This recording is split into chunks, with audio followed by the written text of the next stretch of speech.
Shalom semua warga kerajaan. Pada waktu Anda mendengarkan ini sedang ada perayaan Hikmat di Pulau Bali, yaitu Hari Raya Nyepi, yang merupakan juga Hari Raya Nasional. Dan kita harus tahu bahwa apa yang kita hadapi ini adalah juga kuasa-kuasa kegelapan.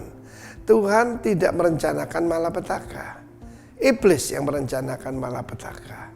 Karena itu semua firman Tuhan dalam Mazmur 91 itu tentang panah beracun dari iblis. Termasuk yang namanya kebinasaan, yang namanya penyakit sampar yang busuk. Itu ada rencana untuk menghancurkan kita. Jangan lupa pada waktu kota Samaria di lockdown karena dikepung oleh musuh. Saudara, kita harus tahu bahwa firman Tuhan mengatakan eklesia, jemaat Tuhan, janji Yesus, kita menyerang iblis di pintu gerbangnya dan bukan sebaliknya. Karena itu berita tentang Atira itu penting sekali, jangan takut.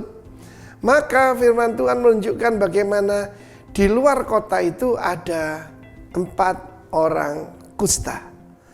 4 orang kusta. Kalau kita terkena virus corona, ada seorang teman saya hamba Tuhan, dia cuma duduk makan bersama beberapa teman di Jerman dan pulang ke Amerika dia harus dikarantina. Tetapi dia belajar sesuatu di sana. Dia diperlakukan seperti orang yang menakutkan, seperti orang berpenyakit kusta.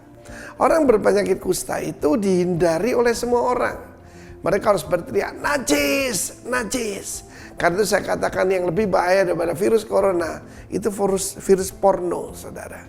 1 Korintus pasal 5, 9-13. Virus porno, ketamakan, kekikiran, percabulan, dan fitnah, dusta itu lebih berbahaya. Karena itu ada selamanya. Virus corona ini akan berakhir. Tetapi virus yang rohani ini bahaya.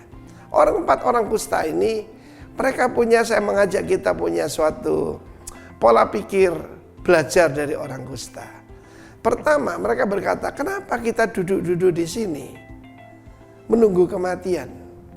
Kita tahu bagaimana orang kusta itu nanti anggota tubuhnya akan hilang satu persatu, bahkan hidungnya, telinganya, bibirnya, dan sangat mengerikan, menanti kematian. Orang percaya tidak takut akan kematian itu sendiri, tapi proses menuju kematian itu yang banyak ditakutkan orang sampai orang sekarang paranoid. Virus apa yang bahaya? Parno dan porno sekarang ini yang paling bahaya. Karena itu mari bertanya pada diri sendiri. Kenapa kita harus duduk-duduk, maksudnya menganggur? Kalau lagi di karantina saya tidak pernah mengalami, tapi teman-teman yang mengalami di Singapura, yang mereka mengalami di Amerika atau dimanapun. Dan baru-baru ini ada seorang gadis Indonesia di Spanyol. Sangat-sangat boring. Karena pertama-tama kita harus tahu kita tetap bisa bukan cuma bekerja, tapi bersaksi tentang Tuhan. Ya, pakai telepon Anda. Telepon teman-teman yang saya undur pada Tuhan. Mereka mumpung lagi ketakutan sekarang. Beritakan Prince of Peace. Beritakan Raja Damai itu. Supaya mereka datang kembali. Orang kusta berkata, kita masuk kota, lockdown, kita juga akan mati. Bukan cuma tidak ada makanan, tetapi tentu saja kalau sudah tidak ada makanan dan lockdown tidak ada air, yang seperti kita tahu para pengungsi, itu penyakit ada di mana-mana, epidemi. Kalau duduk di sini nunggu kematian, mari kita pergi ke perkemahan Aram. Siapa tahu 50-50 nih, mereka membiarkan kami hidup. Dan apa yang terjadi 4 orang kusta ini dalam keadaan desperate, mereka tertatih-tatih menuju ke perkemahan tentara Aram. Dan pada saat itu Tuhan membuat suatu mujizat. Jangan lupa 4 orang ini adalah mereka yang punya perjanjian dengan Tuhan. Karena itu waktu menerima perjamuan kudus, jangan anggap itu sebagai sesuatu ritual. Itu menguatkan perjanjian kita dengan Tuhan dan satu dengan yang lain. Bahwa kita tidak akan mengkhianati satu dengan yang lain. Dan ketika mereka mendekati perkemahan tentara Aram, maka pada saat itu Tuhan membuat suara gemuruh seperti tentara besar. Dan mereka melarikan diri. Waktu mereka sampai ke sana, hidangan untuk para jenderal mereka, untuk para kolonel mereka, mereka santap semuanya. Termasuk mengambil harta Ya, saudara yang kasih Tuhan, Tuhan bisa merubah keadaan. Tuhan bisa merubah yang paling buruk pun jadi yang paling baik. Bagi saya, kalau orang ketakutan, mereka membutuhkan the Prince of Peace. Sar Shalom. The Prince of Shalom. Mereka membutuhkan Kristus. Mereka tidak butuh agama Kristen. Saudara tidak butuh agama Kristen, kita perlu Raja Damai. Dan pada waktu itu ketika mereka sedang menikmati, mengambil harta dan menyembunyikannya, pemimpinnya berkata, tidak baik yang kami lakukan ini. Kami kenyang di sana mati kelaparan. Mari kita kembali. Dan mereka tertatih-tatih kembali ke sana. Tetapi membawa kabar baik. Saudara, saya punya kabar baik loh. Jangan disimpan. Saya punya seorang teman yang seorang pengusaha hebat dan seorang jago olahraga di kota kita. Dan dia terkena kanker. Dia terkena kanker sehingga buang kotoran di sini. Dan saat itu dia berkata, Pak Arifin, saya sudah habis.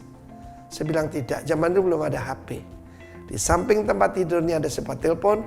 Saya ambil buku telepon. Nih, telepon teman-temanmu. Beritakan tentang Yesus. Dan istrinya menjadi saksi. Anaknya menjadi saksi. Bagaimana dalam keadaan seperti itu dia tidak menunggu kematian. Tapi dia memberitakan the Prince of Life. Dan banyak temannya menerima Tuhan Yesus. Karena itu ketika kita sekarang ada di rumah, bukan cuma menguatkan satu sama lain. Buat daftar teman-temanmu yang undur daripada Tuhan. Bahkan yang belum kenal Tuhan. Beritakan tentang Kristus. Ambil handphonemu, ambil your fixed phone, call mereka. Karena saat ini ya tidak bisa kemana-mana. But you can still be productive. Seperti 4 orang kusta. Siapa pemimpinnya? Gehazi, murid daripada Elisha. 2 raja-raja pasal 8. Dia kembali ada di samping raja. Menjadi penasihat raja. Memberitakan hal-hal yang besar yang dilakukan oleh Elisha. Elisha kita adalah Tuhan Yesus Kristus. Karena itu tugas kita adalah memberitakan hal yang ajaib, yang besar. Dan termasuk kesembuhan yang dilakukan Tuhan. Dan juga akan melalui saudara saya. You can pray through the phone. Saya berapa kali doakan orang cancer lewat telepon. Dan apa yang terjadi? Mujizat terjadi. Kita kutuk penyakit cancer itu. Dan Tuhan melakukan mujizat. Orangnya masih ada, hidup sampai sekarang. Bisa menyaksikan how great is our God. God bless you. Dan kiranya Tuhan menjamah Pulau Bali dan Indonesia. Harvest time. Amin.